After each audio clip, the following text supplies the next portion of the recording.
Hi, my name is Nick Cosentino, and I'm a Principal Software Engineering Manager at Microsoft. In this video, I got to sit down with Steve Ardalis, a fellow Dome Train author, and we were talking about software architecture. And I'll make this video short. The best architecture is just going to be microservices. That's it. End of video. Okay, that's not really the answer here. In fact, Steve has a course on Dome Train about working backwards from microservices back to a monolith and constructing a modular monolith. So there's a lot to be learned about different architectures like monoliths and microservices and modular monoliths.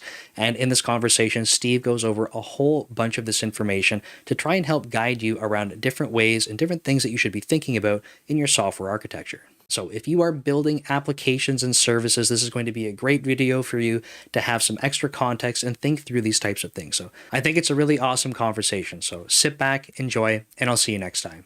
Steve, thanks for joining me. I think I'm really excited to be able to chat with you. And I figured if you want to start us off by giving us a bit of your background for how you got to where you are, you can start as early as you'd like. But I think it's really cool when people can hear like when you decided software was the thing that you wanted to be in. Okay. Sure. Yeah, I guess we'll start early. I was born in the 70s, and personal computers didn't exist at that time, but I was a baby, so I didn't care.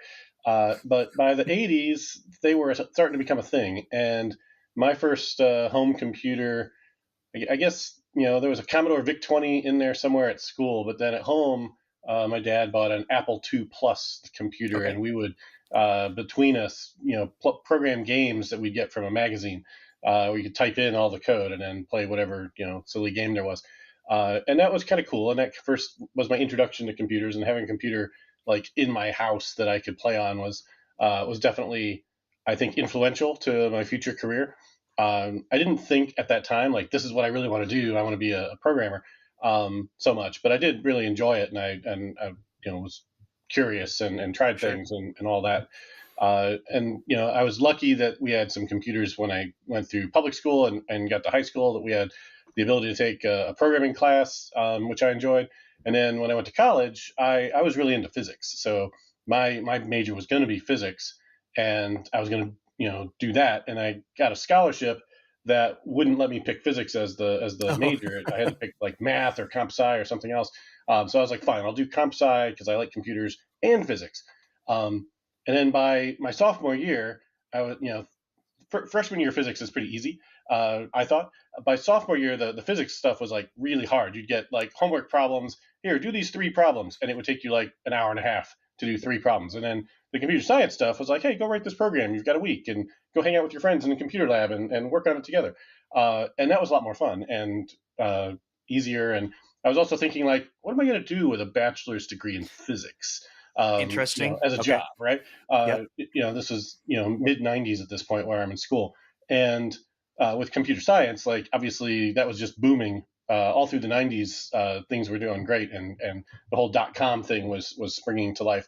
And so I decided I would just major in comp sci, and so I got a computer science engineering degree. And then later on, after I went to work at a consulting company, I also got a MBA, a master's in business Awesome. administration. And so that's kind of my formal education. And so I have, sort of a traditional background as far as how I became a software developer. Was I went to school and learned that stuff in addition to doing my own thing. Something else that I started in the 90s was there was a website that someone else started called ASP Alliance, and it was for active server pages, which had just come out in like 1996 or 97. Okay. And it basically provided folks that were willing to write articles or share content a place where they could play around. They could upload stuff and you could do whatever with it. Basically, had FTP access to your own folder. And Okay. so I joined that, and I just started putting all kinds of stuff out there on what I was learning about ASP. And my first job was building stuff with ASP. And so as I would learn things, I would put them in ASP Alliance on my site. And that became like really my first blog, although blogs weren't a thing at that time. That word didn't exist.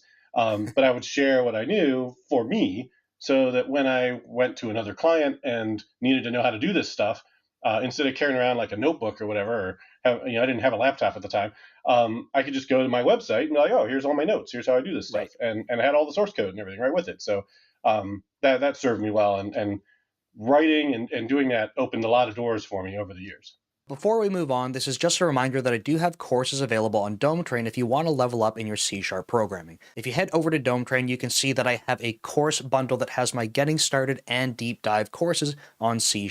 Between the two of these, that's 11 hours of programming in the C# language, taking you from absolutely no programming experience to being able to build basic applications. You'll learn everything about variables, loops, a bit of async programming, and object-oriented programming as well. Make sure to check it out. That's super cool. There's a handful of things that I wanted to make sure I could go back and touch on from Sorry that for the that recap. long monologue. No, it's awesome. The one thing you had mentioned about having a computer early access at home, right? Like, I had interviewed Scott Hanselman, and he kind of talked about that being like a pivotal thing in his entire life trajectory, where he was like, his parents had sold a van and were able to get a machine to have at home that he could use, and because like his I don't know if it was, I guess it was elementary school.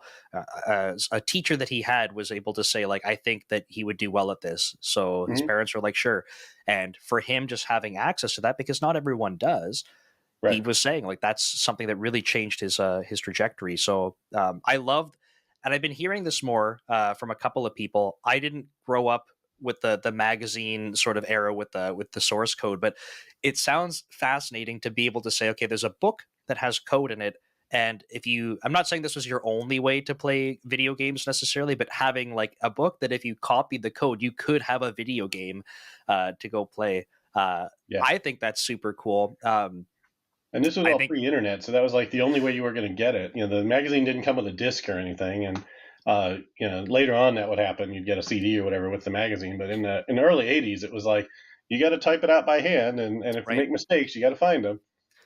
Yeah, I think probably the earliest I saw with the magazines and code or like sort of like demo software would have been, like that kind of idea where you get a CD or a and I can remember like at that time, even for me, I think it was like I like computers, but I don't think that I was thinking like programming. I think my father probably saw it and was like, hey, yeah, he'll probably get into software development. So he was always pushing me because he saw me playing video games. He'd bring home a book that was like how to program like Doom in like C++. And I'm like, no, I'm playing Doom. I don't know what you mean. Go program your own Doom levels and stuff. So yeah, I think it's cool. I think a lot of people kind of get some early exposure through video games and things like that, which is Minecraft I think helps a lot of kids these days, like in the last 20 years or whatever, get into that too. And there's a lot of programming aspects in Minecraft that a lot of kids are picking up.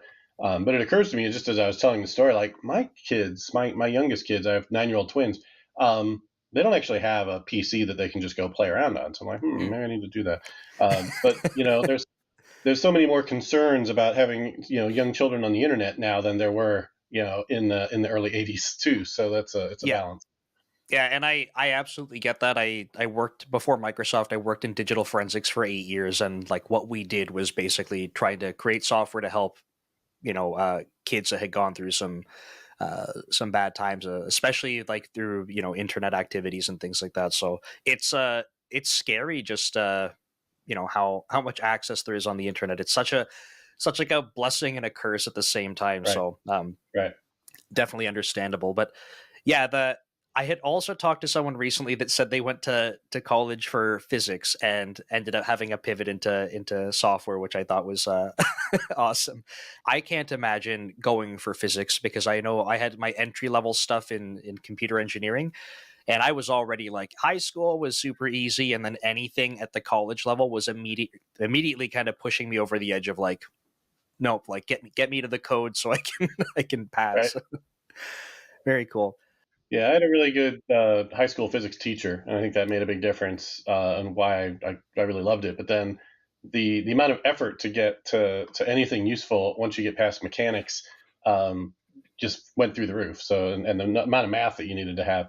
And with comp sci, like my degree required a decent amount of math, but what kind of math do we use day to day? It's like I don't even use trig or calculus. Most business applications don't need any of that.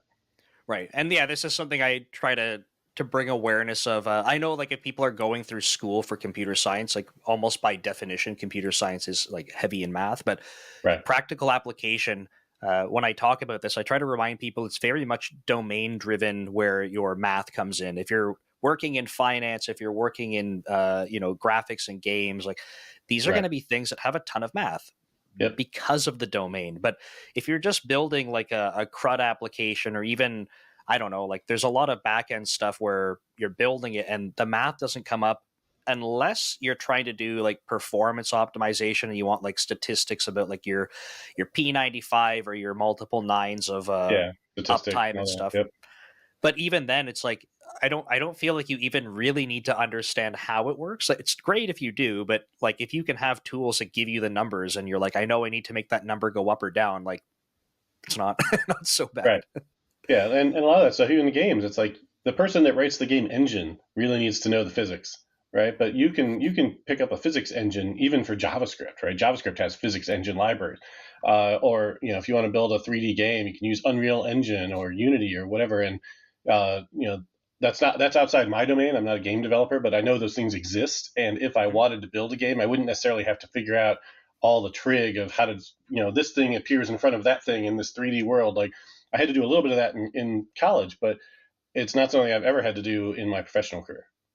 Yeah, and even for me, like I tried to pick up some Unity stuff on the side over the years just because it was fun and I wanted to like video games always kind of pull me back because it's a passion. Like I love playing video games. So I'm Hmm. like, hey, like, it'll be cool to dabble in this. And yeah, like I used Unity so that I could avoid a lot of that. And really like the most complicated stuff I would end up doing is having like, I don't know, like 2D, tile maps and stuff. And like, okay, maybe a little bit of geometry because it's two dimensional, but like Right. it's really not that crazy. So um yeah, the other thing you mentioned that I thought was super cool was and I hadn't heard of this, I guess, but yeah, you were talking about the active server pages and being able to have a spot to go create content. And I thought like a couple things that resonated for me with that were like it's almost like a learn in public type of opportunity, but also Hmm. you mentioned that you're creating resources even for yourself to use. And when I For sure. even think about my own blog, when I get stuck on like, hey, what should I write about? I'm like, what are the problems that you just finished solving? Because like Hmm. you're gonna run into those again, like in a That's right. month, in a year, whenever. Yeah. Right. Next Right time for you want to go, future you. yeah, yeah. Next time you're like, yeah, I gotta go, search this on the internet. Like, it would be great if you could just go, let me go search on my blog because I have it Right. documented for what I did. So, um, yeah, when you said that, I was like, yeah, that stands out to me. Yeah. There's a lot of stuff that I know I've got somewhere in my blog, and I'll just Google and I'll just type Ardalis space and then a couple keywords. It's like there's my post. So Yeah, yeah, it works really well. that's perfect. Yeah, and I guess yeah, you've been doing that for a while, so it's like it's almost like a habit, or routine, or a way that works well for you. And I think Yeah. that's awesome that you have that. Super cool. What did it look like for you after college? Like when you were like, okay, I'm ready to enter the workforce. Like what did that look like? All right, so I graduated in the late '90s, and it was the middle of the dot-com boom before everything kind of fell apart in 2000 or so. And I had a few options for where to go to work, and I deliberately chose to go work at a consulting company because I wanted to go and work at a bunch of different companies and see how different teams built different kinds of software, and figure out like what I liked, what I didn't like, what worked, what didn't work, et cetera, and just like give myself a breadth of experience early on in my career. And so I worked for a company in Columbus, Ohio called Software Architects, and had clients, varying sizes in that area, and learned a ton.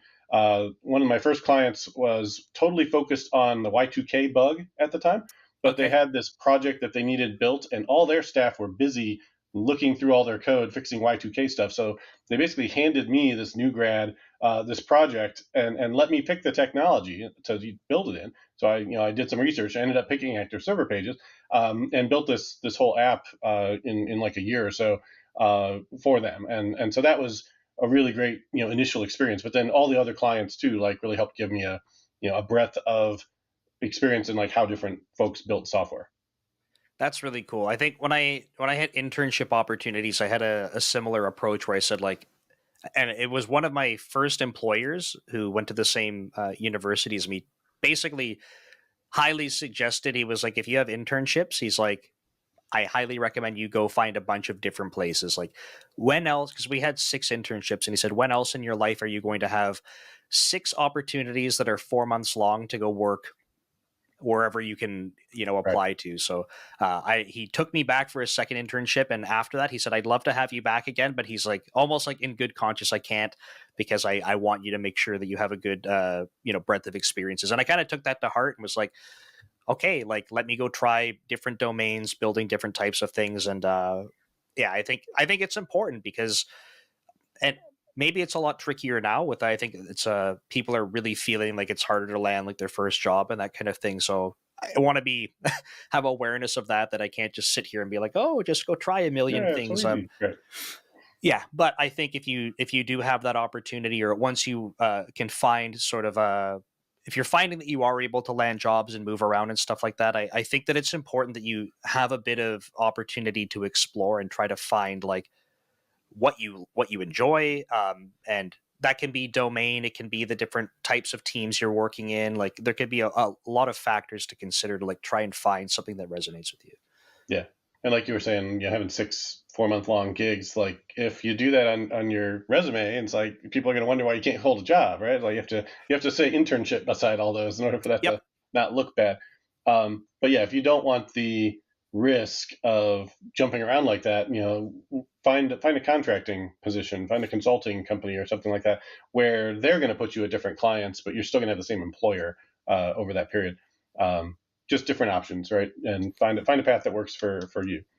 Yeah, absolutely. Like in the consulting case, right? If you're sticking with a company that does consulting, you might find that you're like, hey, like I really like the people I'm working with. Maybe the domain we're in right now, not so great, not really enthused by it. But instead of being like, okay, I guess I have to go jump ship to find another company, if you like working with the people and like that feels good, like you could wait for the next contract that comes up and then say, okay, great, like maybe this is more Right. I'm more passionate about this, or it's more interesting. So yeah, Yep. lots of cool opportunities there. So no, that's awesome. Thanks for sharing that, because I think, again, people that are listening and watching, if they're going through this kind of journey, like we said, it's right now it's definitely pretty tricky for people to be landing jobs, but um, given time, if they have the ability to explore, I think that's going to be beneficial. But so these days, you're doing a lot of course creation. So I know both kind of have some courses created for Nick Chapsis on Dome Train, That's right. and you've been focusing a lot on software architecture. It sounds like that's a really big sort of area for you. Um, I don't know Yeah. where to kick things off in the software architecture conversation, but I figured, like, what courses do you have available on Dome Train, and then maybe we can kind of chat through and see like where a good kickoff point is, because that's obviously a huge area. Like it's very general in a sense, but also I know we're talking about some .NET topics too, so there's some things to drill into. Sure. So the I've got 3 courses now on Dome Train, and they're all around modular monoliths. And so there's a beginning one, there's a deep dive, and then there's one about going from microservices sort of back to modular monoliths, Oh, very for folks cool. that have already gone down the microservices path and have realized, oh no, we've made a big mistake. Right. And so the idea with modular monolith architecture is pretty simple. It's, why do most teams want to go to microservices? Well, if it's not because they need the scalability, it's usually because they have a big ball of mud system and they're trying to make it more modular and make it so they can have more teams work on it, or make it so they can be more agile and make changes to this section without breaking these other sections over here. Well, they really just want the modularity. They don't want the distributed system and all the Right. complexity that comes with that. So if you could get the modularity and still have a monolithic application, you would get, sort of this Goldilocks solution. And then if you do have individual modules that should be standalone, you can kind of tease those out as microservices if it makes sense. But you don't have to go into it saying every single thing is going to be its own separate process that can only communicate over the network, because that leads to a lot of expense for a lot of teams.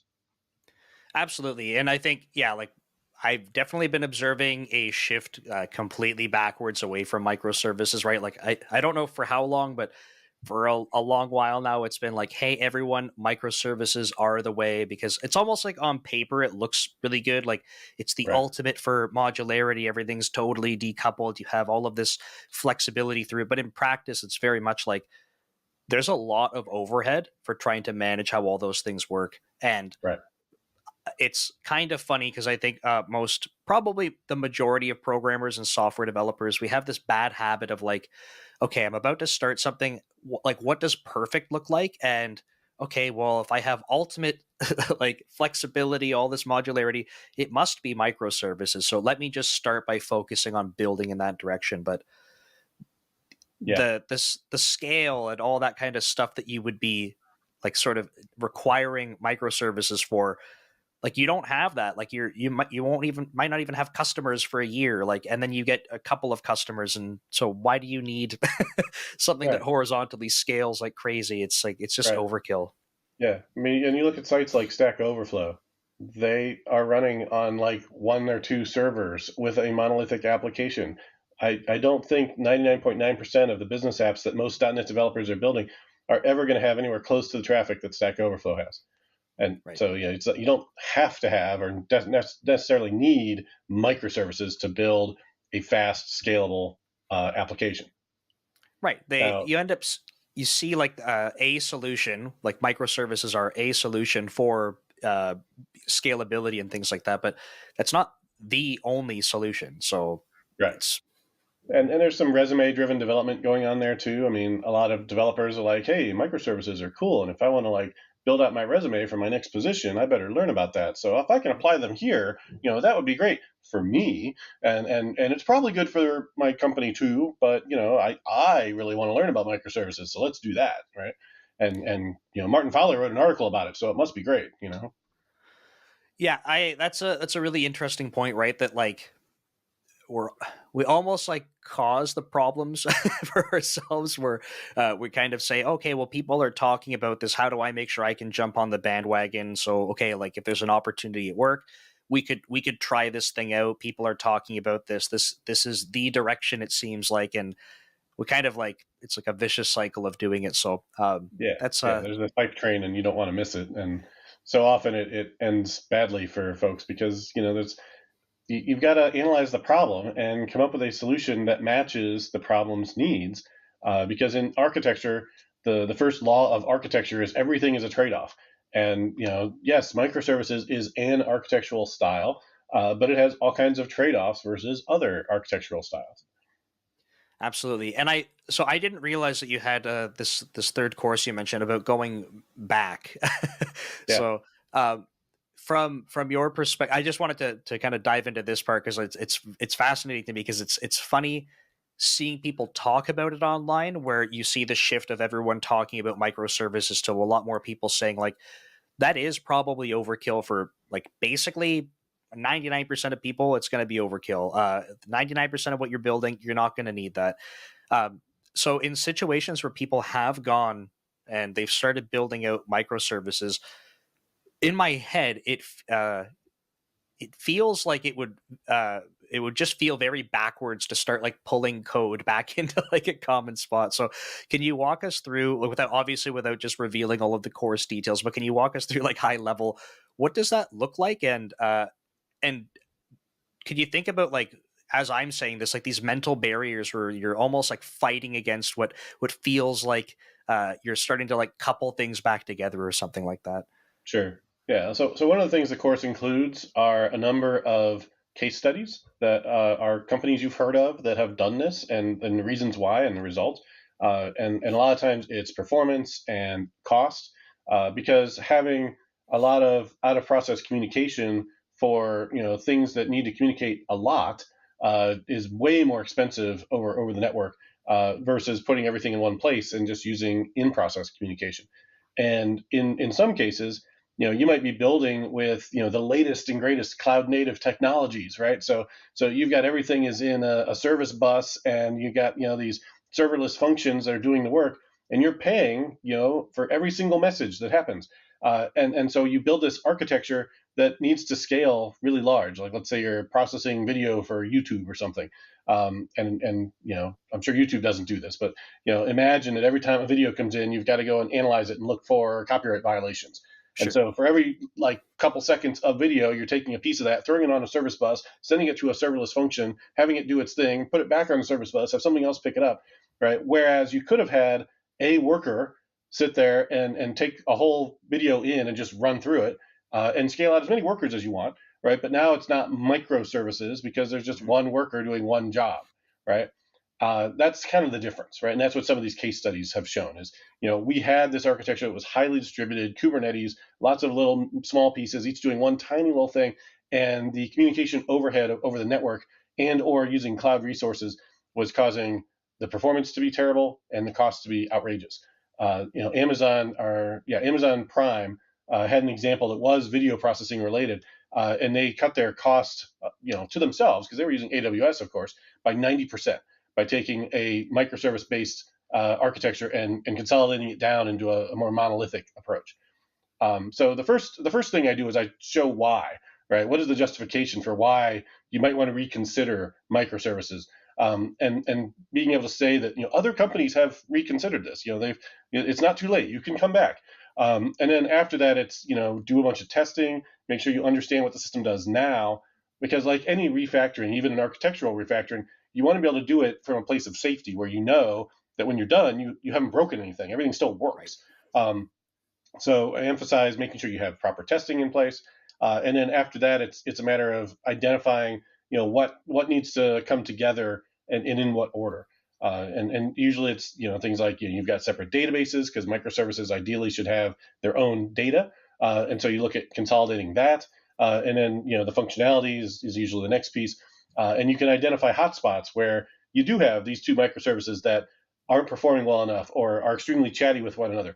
And probably that was a poor design choice in the beginning to split them, right? And that's one of the problems with microservices. If you make a bad decision, it will get really expensive. Whereas if you make a bad decision with a monolith, it's like, you can always refactor it, just change the methods or move the functionality from this function to that function. It's cheap, right? Microservices, you make the wrong call and it's way chattier than it should be. It's going to be very slow. It's going to be very costly. And so bringing those types of things together as sort of the low-hanging fruit, the first things you should tackle, is one of the things that I recommend. And I would imagine too, when we're talking about live distributed systems, if you have a bunch of microservices, you were talking about the cost of the chattiness, right? But even I could imagine the cost of the development effort to go refactor something like that that's live, where you're like, you have 2-3 services, however many services you're dealing with, and you're like, we need to make changes to start optimizing these things, but now you have to go change them in multiple live services that are running. Whereas if you have the monolith, the development overhead, I'm not trying to say like, obviously there's differences in how complex someone's code might be. So that aside, Sure. When it's in one spot and you're not like, how do we like version the APIs between these things so that we don't have to like basically have downtime to go deploy them? Like I can imagine that's way cheaper. And what you just described is everyday life for microservices architecture. Every deployment, you have to think about how can I do this so there's not downtime and I don't break that other call, right? Like, this other thing needs a service that I need to expose, or I need to change the message that I'm sending on the service bus to include another field or whatever.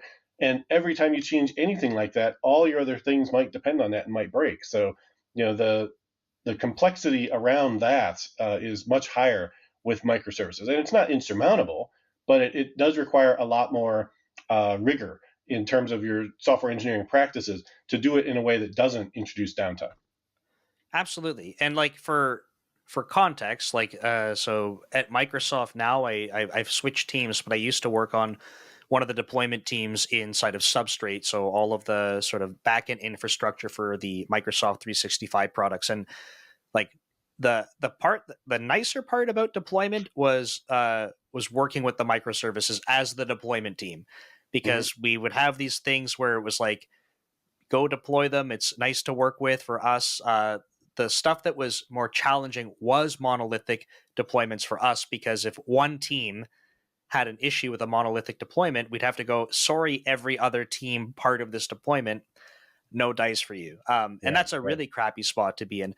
But big difference here is like, if we're talking about scale of Microsoft, there's hundreds of services and hundreds of these teams that are separated out doing these services, and they've truly carved out like more isolated pieces, and they can decouple themselves from that work. So it's almost like I'm curious about your perspective on this, but in this case, it's almost like the microservice is like a team function where the team itself can be like isolated and work through things. And that way the overhead that we're talking about like versioning APIs and stuff, like you're not feeling that within your team. Like the things that we just want to talk with our own pieces are a pain in the butt. It's like you have these this separation through teams. Is that kind of your perspective, or do you see it like a different way? Yeah, I mean, ideally, each microservice should have a team dedicated to it, and that team should be able to independently release that software, and not worry about, or have dependencies on other microservices. They need to coordinate and make sure that they're, working with, their clients, their collaborators, but they're not bound by being bundled up with a monolith like you were describing, where some other team can block them from being able to deploy, for instance. One of the reasons why a lot of companies go to microservices, in addition to a host of other reasons, is to get that team scalability, where it's like, we've got an app and we're not moving fast enough to compete, and we've got 10 developers on it, we've got 20 developers on it, and they're all stepping on each other's toes inside this repository, and there's merge conflicts all the time, and blah, blah, blah.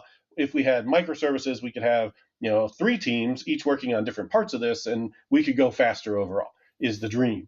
Right now, in many cases, that dream is a nightmare, because now you've got 3 teams that all need to talk, and it's constant meetings. And every time they need to make a change, it's weeks instead of minutes, because they have to coordinate at various meetings when to make those changes. But the thing about the modular monolith approach is that you can do that, right? You can say, this team is working on that module, which will be integrated into the monolith, and they can still deploy behind feature flags as often as they want.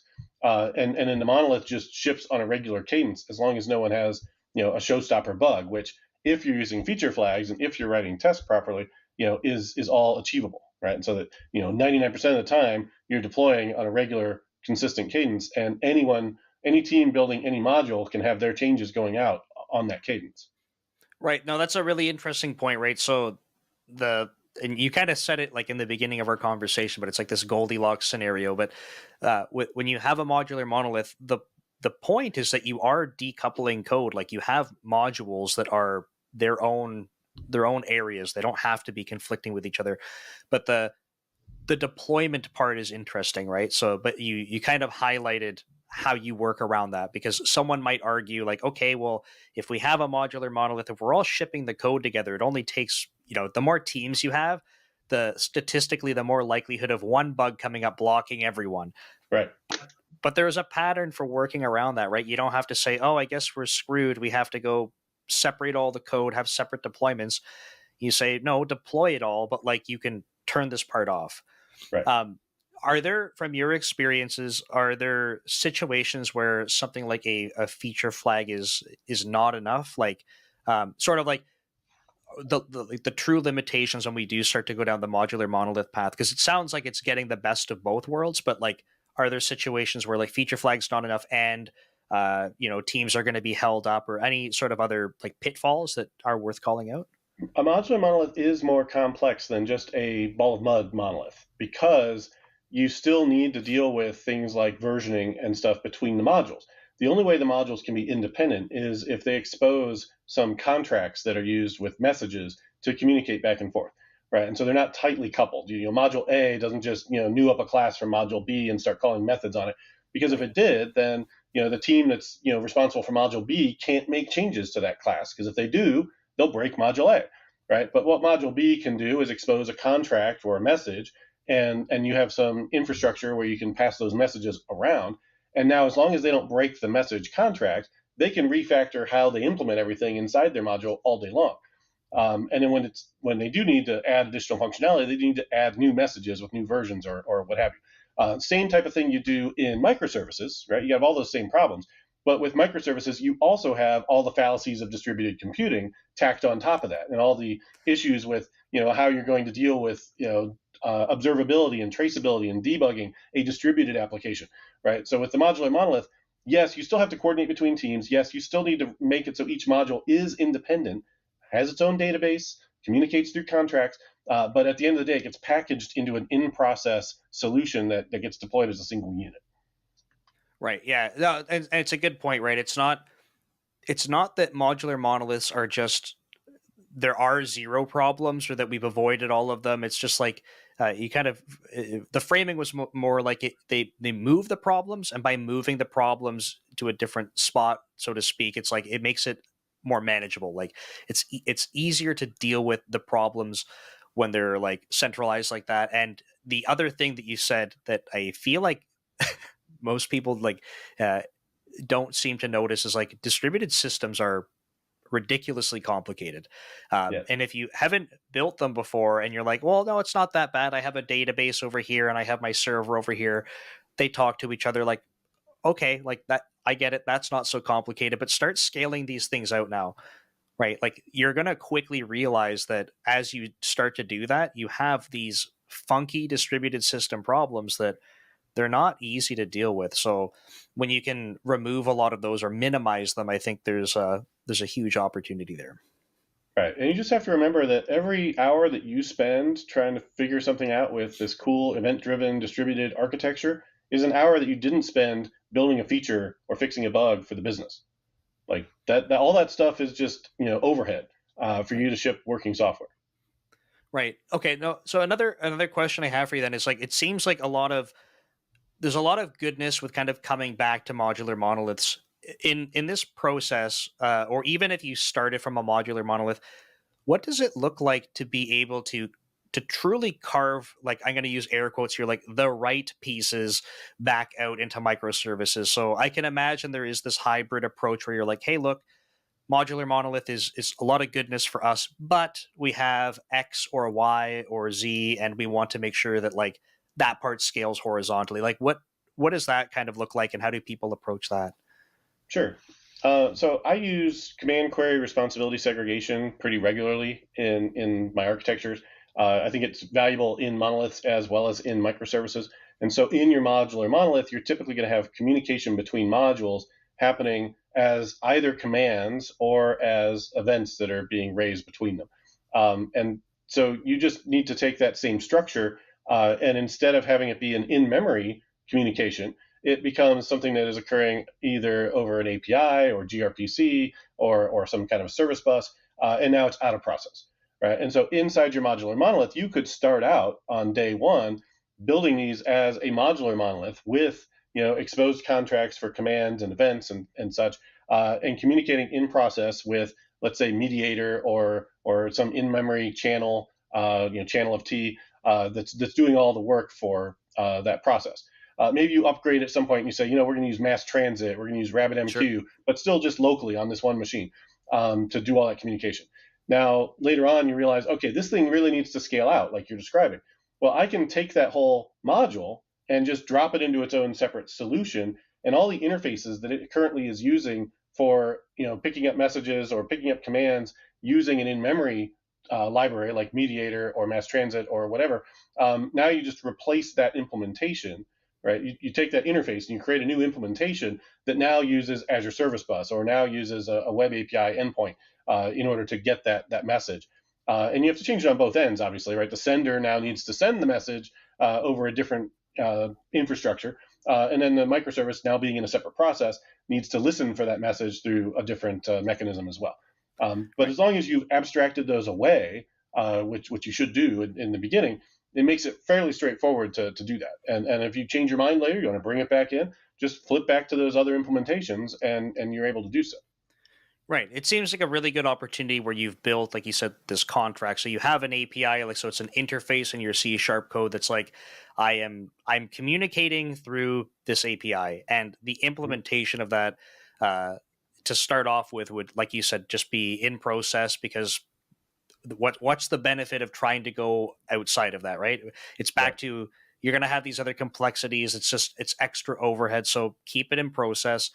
And then because you are dealing with like an interface and not coupled to the implementation of it, when you want to change that, I know you mentioned changing both like the sending and the receiving side, but you're not changing the API to it. So it's not like, oh crap, we have to go rewrite all of the code that calls these spots. Like that should hopefully stay the same. I can imagine that like your first time through this or first couple of times, and it might not be perfect where you go, oh, like we didn't realize that this thing doesn't serialize well or something, like oops. But like it should be minimized, right? By trying to go through this process of thinking about this as a communication like barrier, right? Like anything going over this, we should be thinking about these types of things.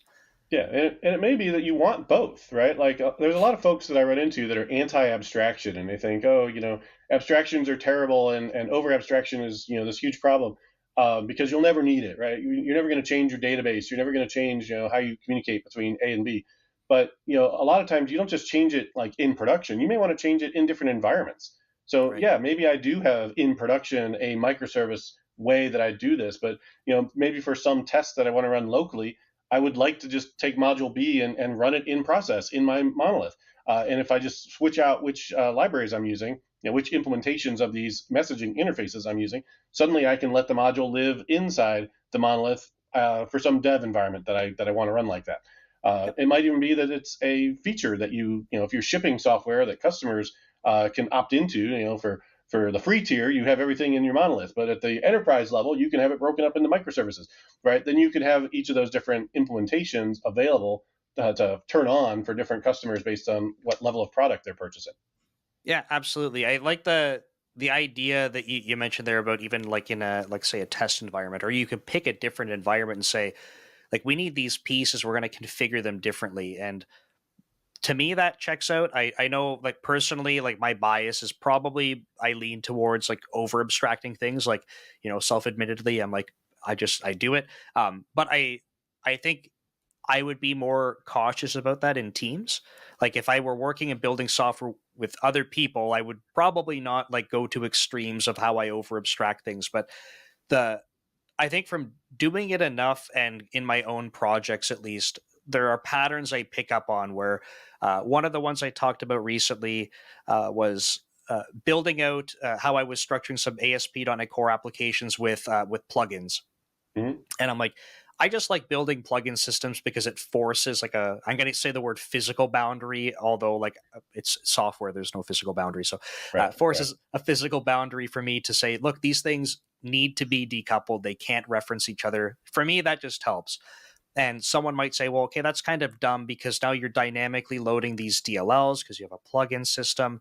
And I'm like, I get it. That part's overkill. But like the extra It like couple of doesn't matter millis. after the first 1 second of the application's life.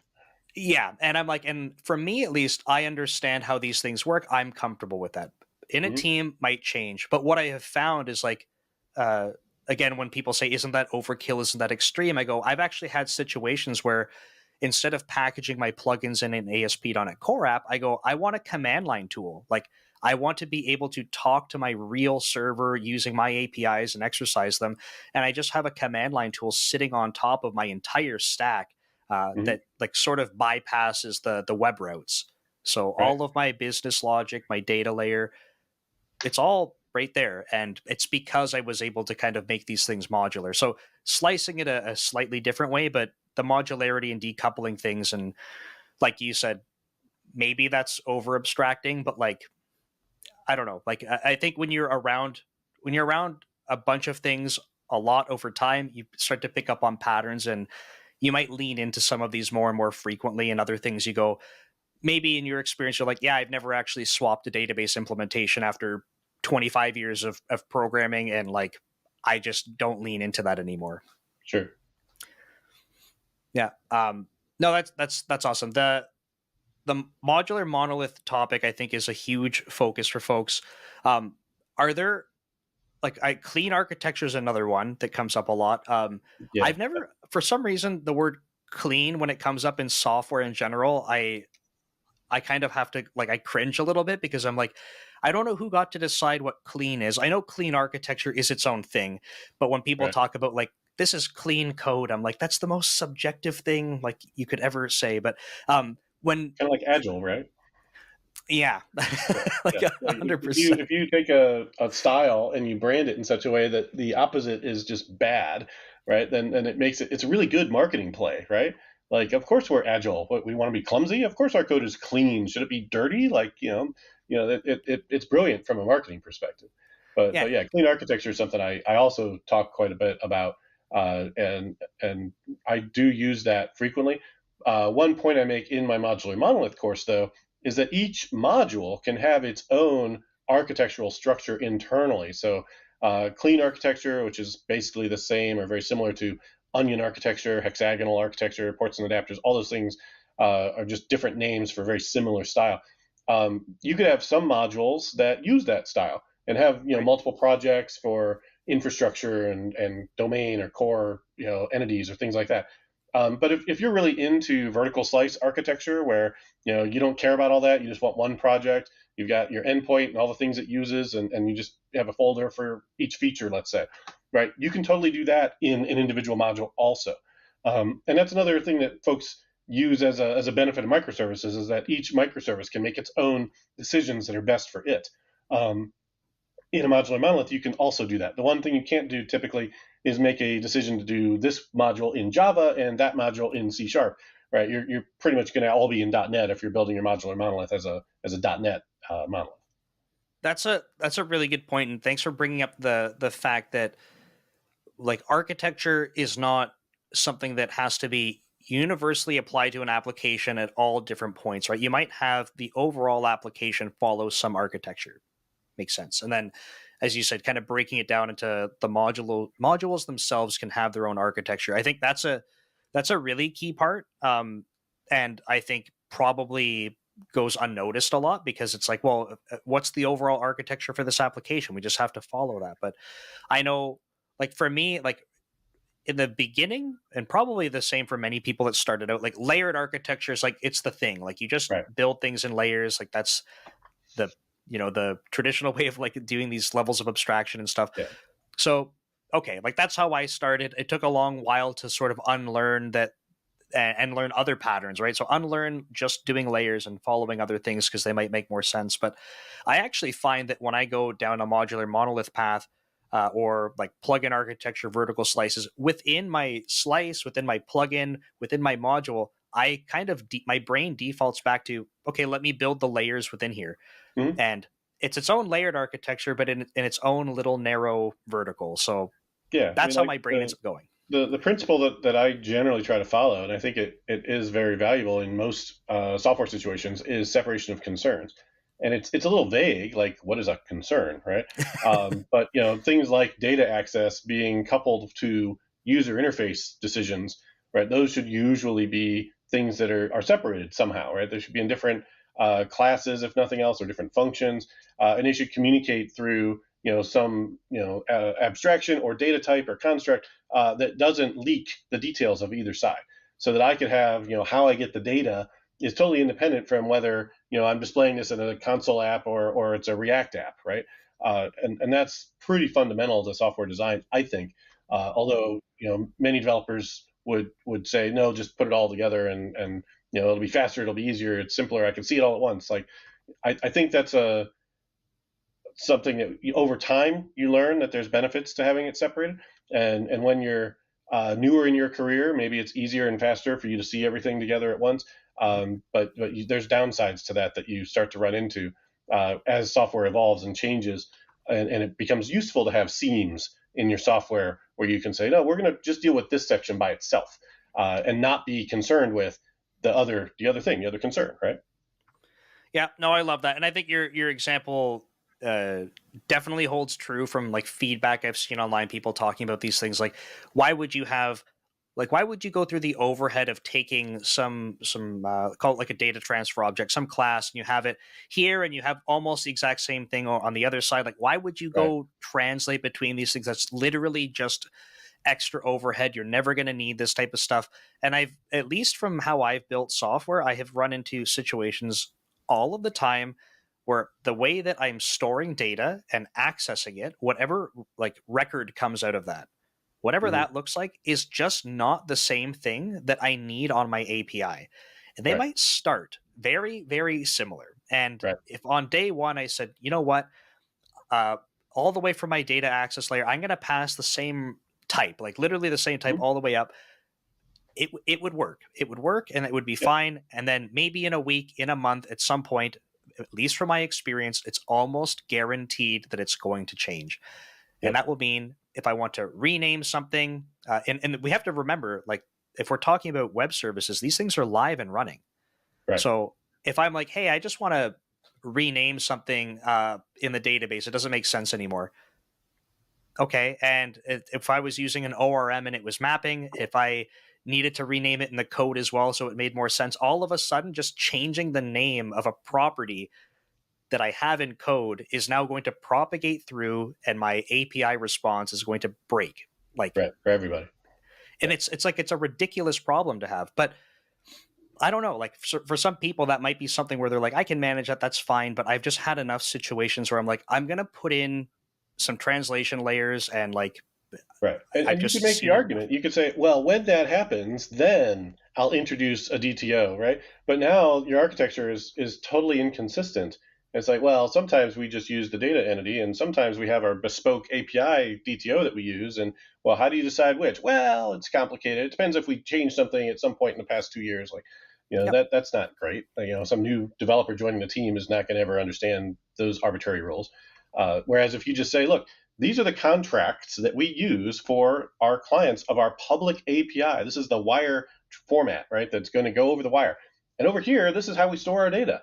And those are barely related, they're coincidentally related. And yeah, there's definitely problems where I've seen folks that use their data table, their table schema essentially as their wire format protocol.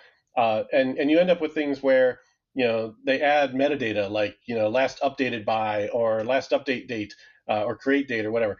And then that just magically appears on the DTO. And so someone can, make a post to the API and decide to fill in like, oh, this was created on, 2050, right? Yeah. And then inside the application where it's like, hey, here's the most recent things. Like, oh, look, there's this one created in 2050. It will always be the most recent one because somebody overrode your system and was able to write to that field that never should have been writable in the first place, never should have been exposed on the post endpoint as something that someone could even send to you.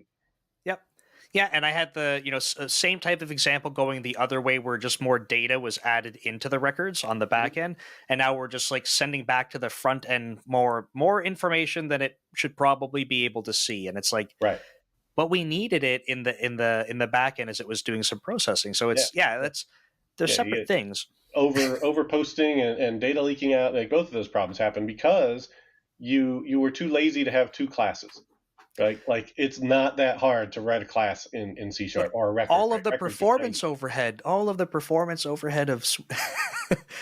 mapping between that's what's slowing your app down, is copying one DTO to another. I'm sure. That's right.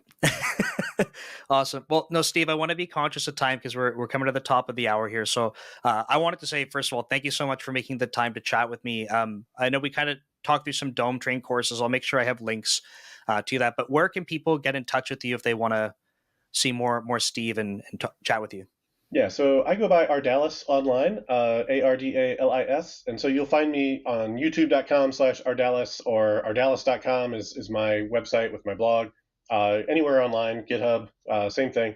My company is Nimble Pros, and we build software and help teams ship better software faster. So if you're looking for training or mentoring or help with moving from microservices back to monolith, or from a .NET framework app to the cloud and .NET Core, that's a lot of what we're doing for teams these days, along with a lot of domain-driven design to kind of help them get there. Awesome. Well, no, thank you so much. And like I said, I'll make sure I get some links and stuff in the description and the comments so people can check that out. So cool. Appreciate it. Thanks again, Steve. Okay. Thank you. Take care. Take care.